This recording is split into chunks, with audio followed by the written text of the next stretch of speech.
gathered together from the cosmic reaches of the universe, here in this great hall of justice, are the most powerful forces of good ever assembled. Dedicated to truth, justice, and peace for all mankind. Hit it. Welcome to the Test Talks podcast, the place to go to geek out on software testing. And now your host, whose mission is to help you succeed with test automation, Joe Colantonio. Hey, it's Joe, and welcome to another episode of Test Talks. How do you educate other members of your team about your automation efforts? And how do you talk to management about automation? We sometimes focus so much on the tooling that we lose sight of what it is we're really trying to test.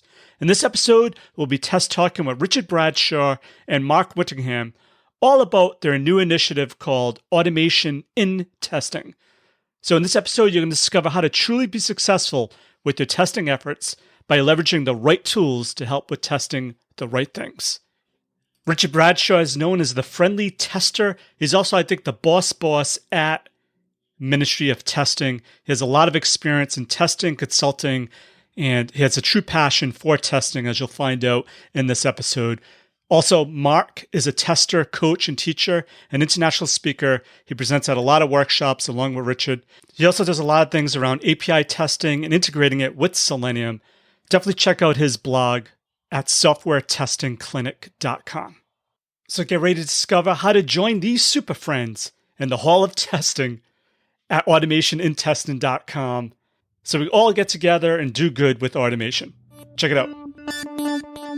Test Talks is sponsored by the fantastic folks at Sauce Labs, the cloud-based automated testing platform that eliminates the need to maintain your own Selenium grid and test infrastructure. Try it for free today. Visit testtalks.com and click on the Sign Up Now link under the homepage sponsor section. Hey guys, welcome to Test Talks. Hello. Hello, Joe. Awesome. It's great to have you on the show, Mark and Richard. You've been both part of the Automation Guild. You're a great resource for the community. And also, I think you're awesome contributors with Ministry of Test, which is an awesome community for testers that everyone should know about. So I'm really excited to have this conversation today, basically around automation in general, but also specifically, I think you have some new initiatives going on, a new site called Automation in Testing. There looks like a lot of free courses on there, and it looks like it's going to be a really good community for people to know about, a great resource. So let's just jump right into it. Can you just tell us a little bit more what automation and testing is all about? So yeah, good question, Joe. So automation and testing is basically a new namespace created by myself and Mark, not to like dictate and say this is how it's done, but as a place where me and Mark can work together and produce content that we both aligned with. And also we think it's something that the industry needs because it's not as much about the tools AIT, it's more about the bit that goes in before it and the bit after it. So yeah, it's a namespace me and Mark are actively working on, trying to improve the automation space in testing. So Mark, how did you get involved with AIT? I know you guys have worked together before, but is this a ministry and testing type of a group, or is this a separate organization? So separate thing. Richard and I first met when we did a rapid software testing course about 5 years ago. Sort of our paths crossed there, and then we didn't really see each other again for a couple of years. Just very weirdly, like our careers have been quite similar in terms of the choices that we've made and like the situations that we've been in. So we actually ended up coming to what is now automation in testing. We came to the sort of conclusions separately. And the first time sort of we got together and started working on this was when I gave my first ever talk at London Tester Gathering. And I was just sort of talking about WebDriver and my observations that everyone is obsessed with WebDriver and that they talk about WebDriver all the time and all the trainings about WebDriver. And Richard came up to me afterwards and said, I'm thinking the same thing. You should come see my talk at Test Bash. And that's where he first sort of mentioned automation in testing, just sort of gave it that name. And kind of from there, I sort of knew that was what was slotting in, what my ideas would slot into as well. I was working on API testing quite a lot at that time. He was working on WebDriver. We felt that those two things sort of kind of connected as well. And then just through various conversations over the last few years and sharing our experiences and stuff, we've built automation and testing out from that. Awesome. So it's almost like the Superfriends of automation. I don't know if you had Superfriends growing up in the UK, but like... Yeah. Very cool. We're like the Justice League of tools. Yeah, right, exactly. So, Richard, I know we had a conversation about this a long time ago in a podcast episode, but for folks that don't know, I think this was mind-blowing when I first heard it. It was like a mind shift. Automation in testing is kind of a curious term for some people. Can you just explain a little what automation in testing means to you? Yeah, so I was actually looking that up earlier. It was episode 47, Joe, all the way back in April 2015. Wow. And it was titled, Can Automation Do Actual Testing? So AIT has evolved a lot since then, but I've always had this notion that I've been using tools to support my testing effort. I've never been able to replace myself with a tool. There's little bits of the activities that I would do, but the actual whole end-to-end process, I've been unable to ever fully automate. So that got me thinking about AIT. So AIT is essentially, a namespace where we talk about the design factors. So a lot of the theory that goes into automation. We then talk about the creation. So how do you go about creating good, maintainable automation that isn't flaky, for one? But then we also delve into the world of education. So how do you educate other members of your team about your automation? It could be other users, it could be other testers in your group who are going to use your automation, or it could be management. How do you talk to management about automation? So those are the key aspects of it. We want to shift away from the tools as such, because if you can master the theory, then you should be able to pick up any of the tools out there and hit the ground running. So that's what AIT is. It's more of a more holistic view at the whole of automation, not just about the tools.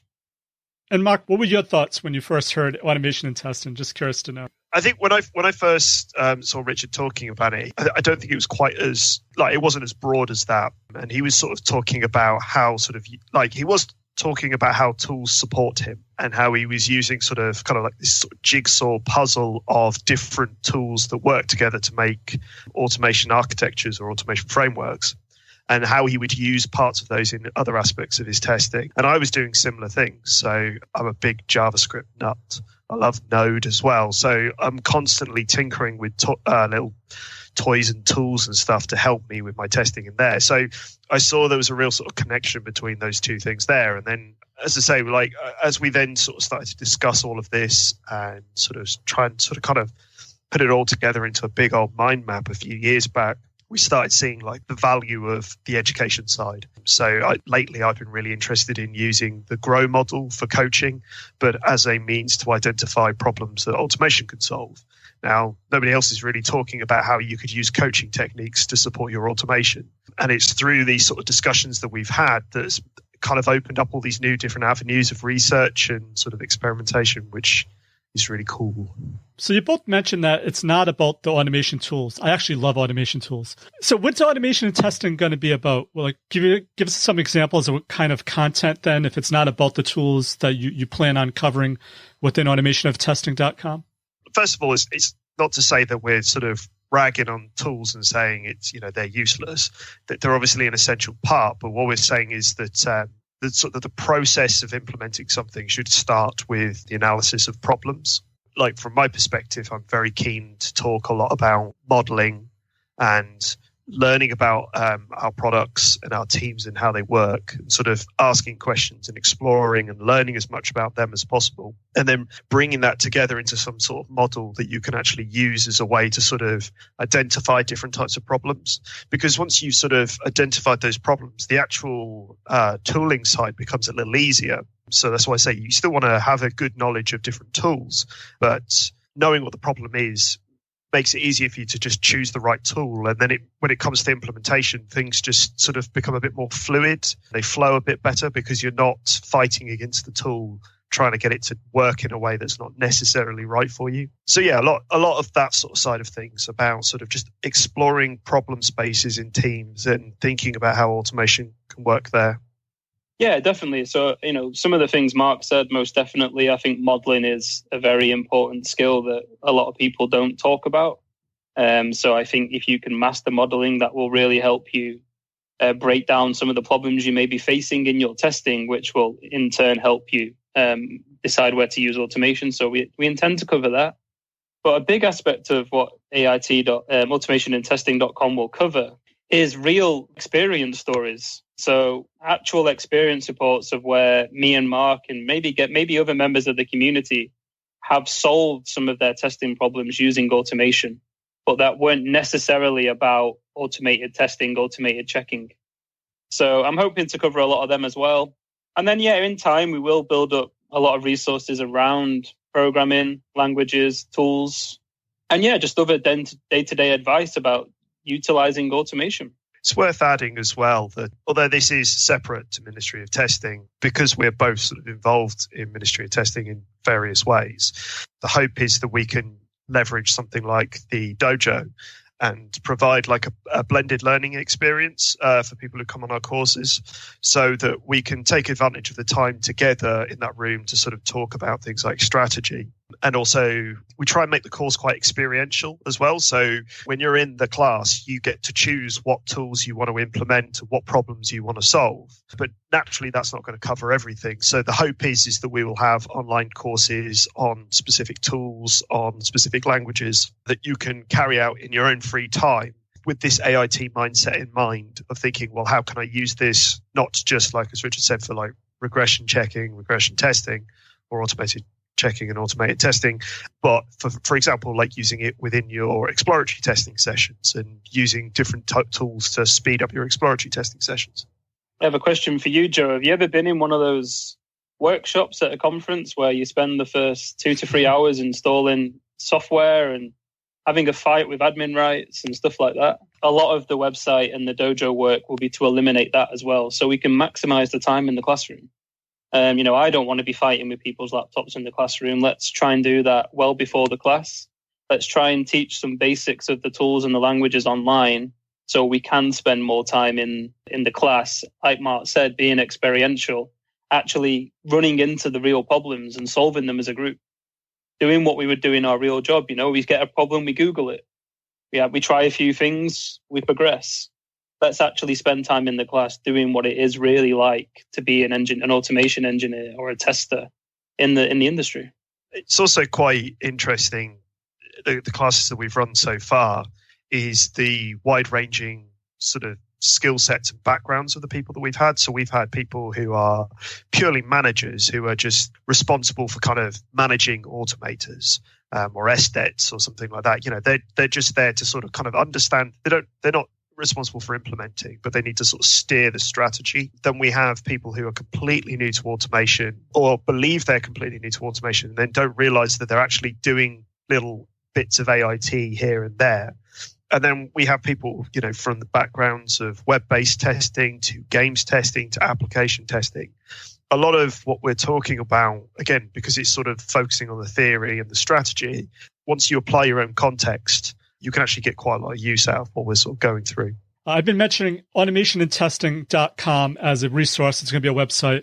But you've mentioned courses. So you actually do have, I believe, a course called Automation and Testing. And I think you're going to be giving it soon in September at the House of Tests, I believe. Yeah, just curious to know what overlap there is with the course and the actual site dedicated to automation and testing. Yeah, so obviously we're getting sidetracked into the course. We called the course Automation and Testing, which makes it, just to make things nice and simple for us. But there will be a lot of overlap. So a lot of prerequisites are done online. So to get people ready for the course, as we mentioned. But we will, over time, hopefully start to share some more experience reports from the class online as well. So from the 3-day class. But yeah, we do have a few coming up. We'll be doing it with House of Test in September in Zurich. And we will also be doing it in Manchester in September, as well as Prague in October. So we think we've hit on something. People are liking it, and people are asking us to run the course, which is great. So, Richard, You did mention a few things that may seem trivial at first, but when you think about it, it really is important. And I just want to make sure people understand. A lot of times, like you said, when you go to a conference and you go to one of those workshops, it is literally half the day getting your machine up to speed. So how are you going to resolve that? Are you going to have like Docker images that people automatically have? Or are you just going to totally ignore that and just whiteboard it and have it more like a community kind of a Socratic type of method? So let's poke Mark for a little bit. So our test application is built in Docker, but again, you have the same problem. They have to install Docker, which isn't as easy as you would hope it would be. So on a Mac, dead easy. Anyone on a Windows machine, we had a lot of issues prior to the class.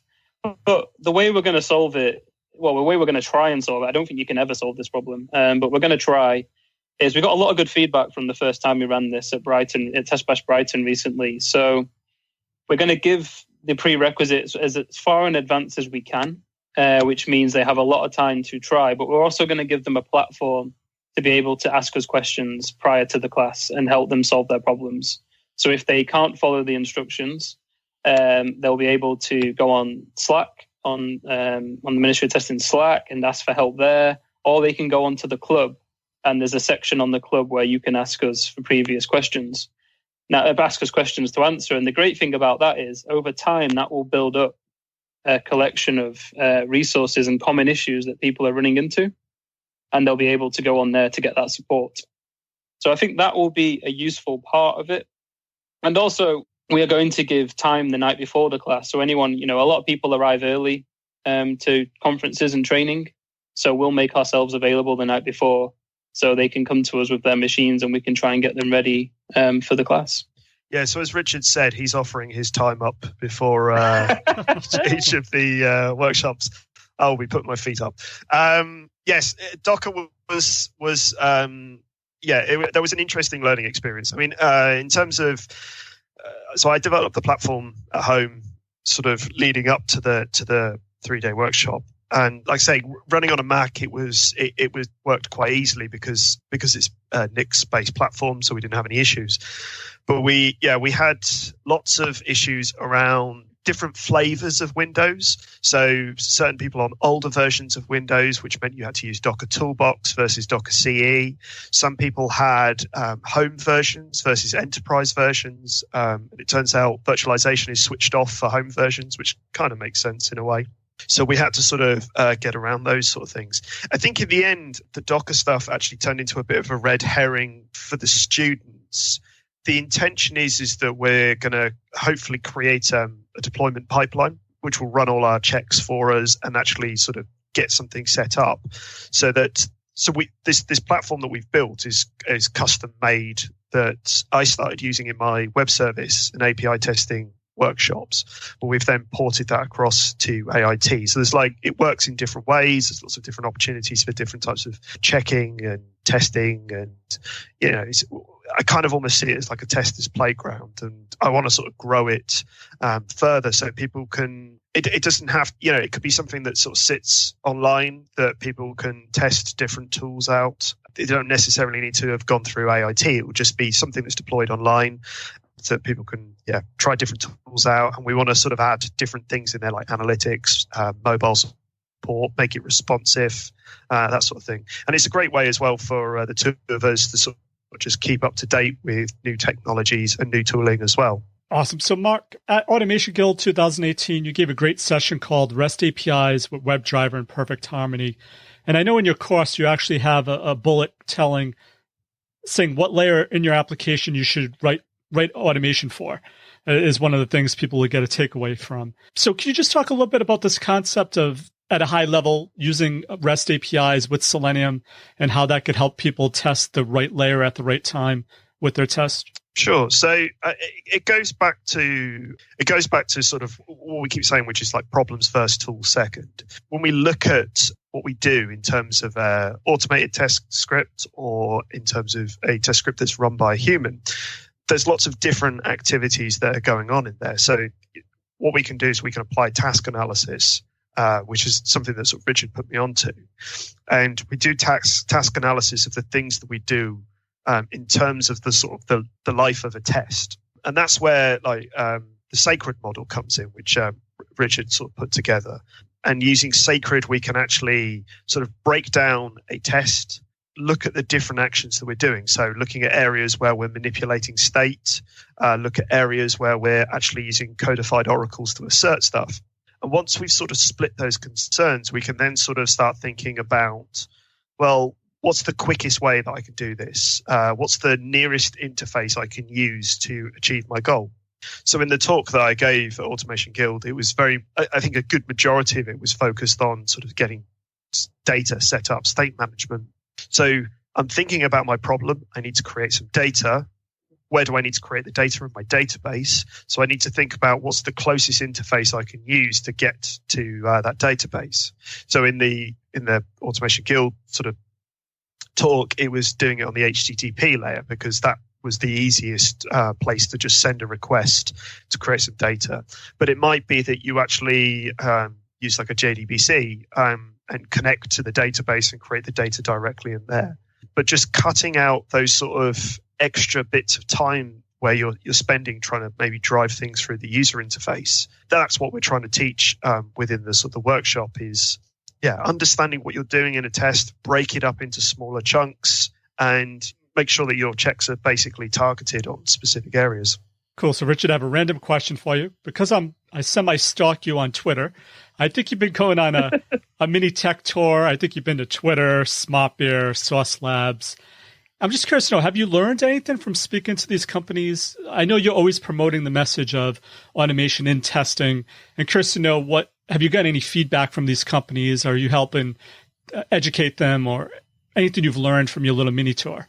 I'm not sure directly from the mini tours, but certainly the more I've been talking to new people recently and getting out to companies and visiting companies outside of my little tours, is the gulf in automation. Well, the gulf in testing right now is so vast.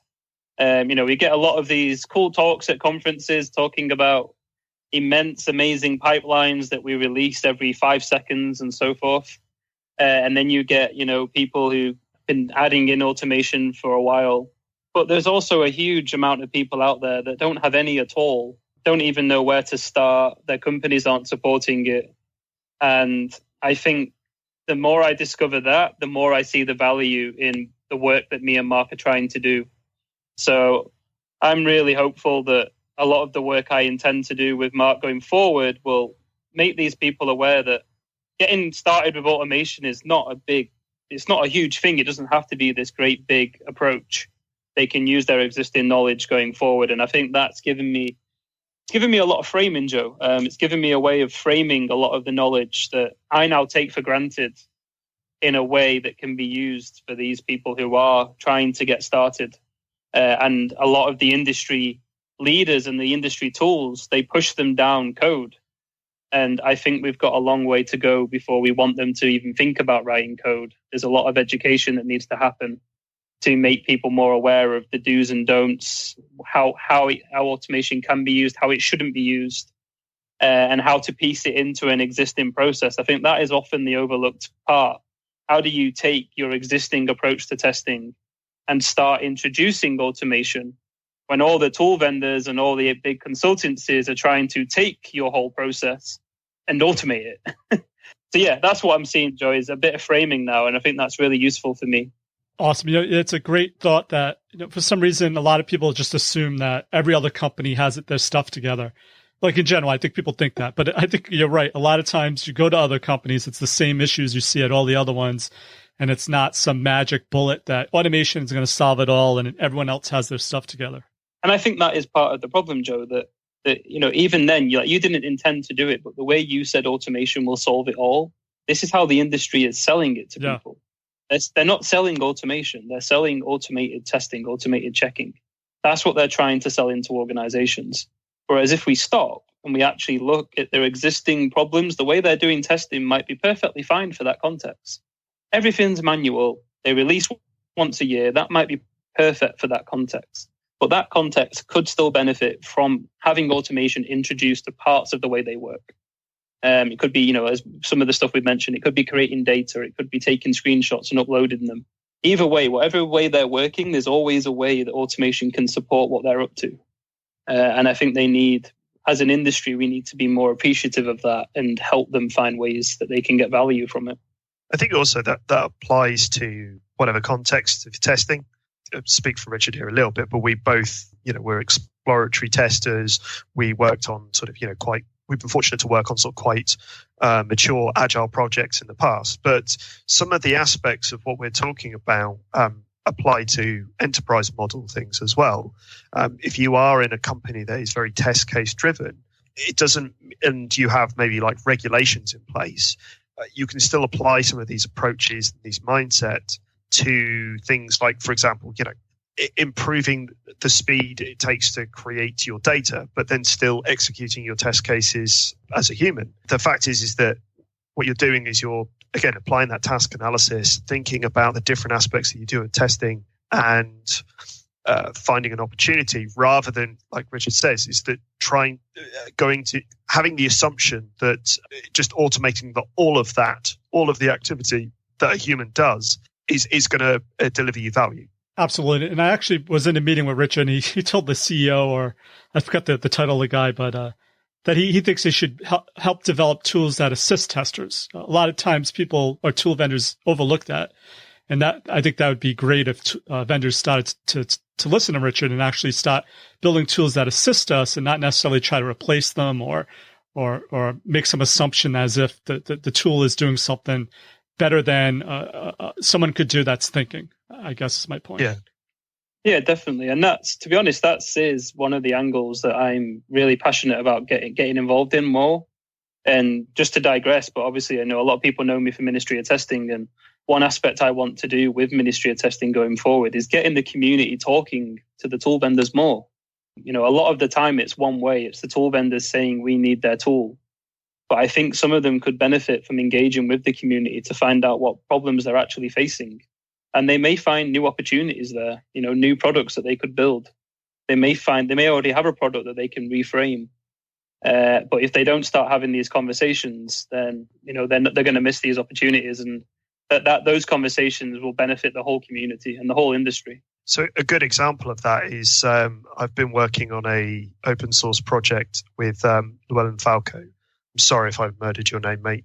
We got together at Agile Testing Days last year, and I sort of came to him with this idea of a programmable API. So taking some of that stuff that I did from my Automation Guild's talk and actually saying, let's build an API where you can program it much like you could program something like WireMock with JSON files to create a virtualized API.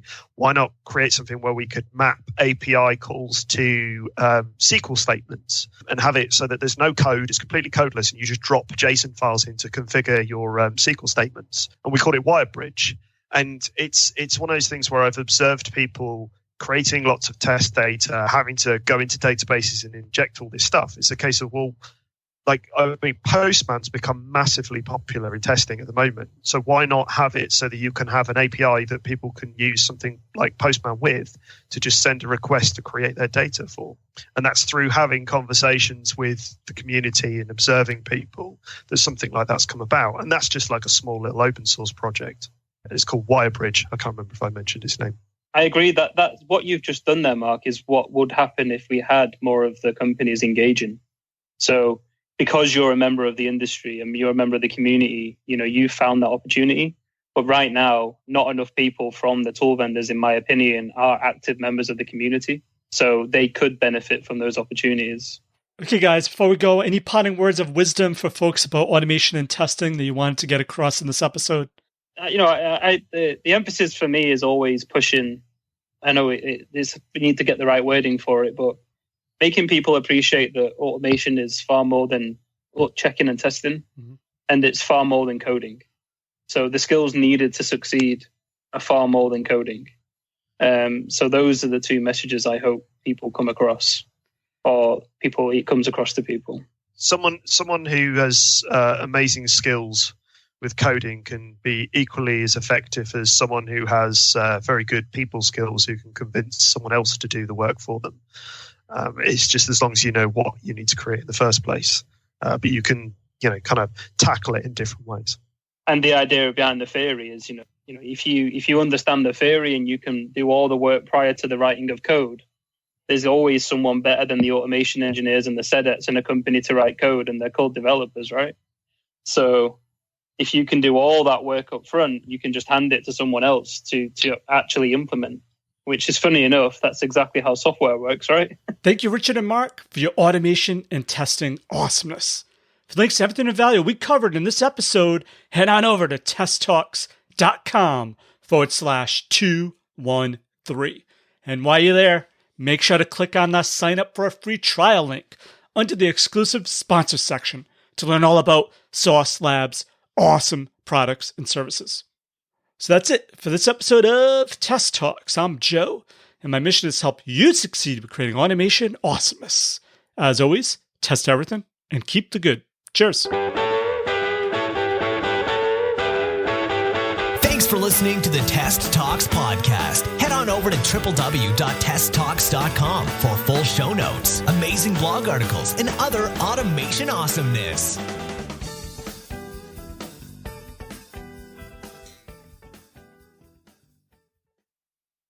What did I say? House of Rock. House of Rock. Although I think they would be all right with that.